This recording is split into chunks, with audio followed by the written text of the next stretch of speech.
Декември 2023 година се намираме в град Солун пред Бялата кула.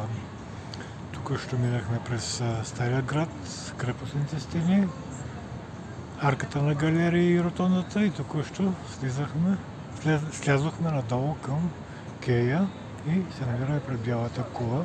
Пред нас се виждат малките корабчета, на които се качват туристи. Това е Бялата кула.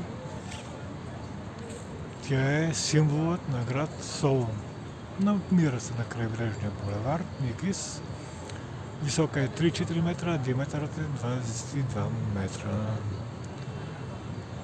След приземния етаж нагоре има още общо 6 етажа.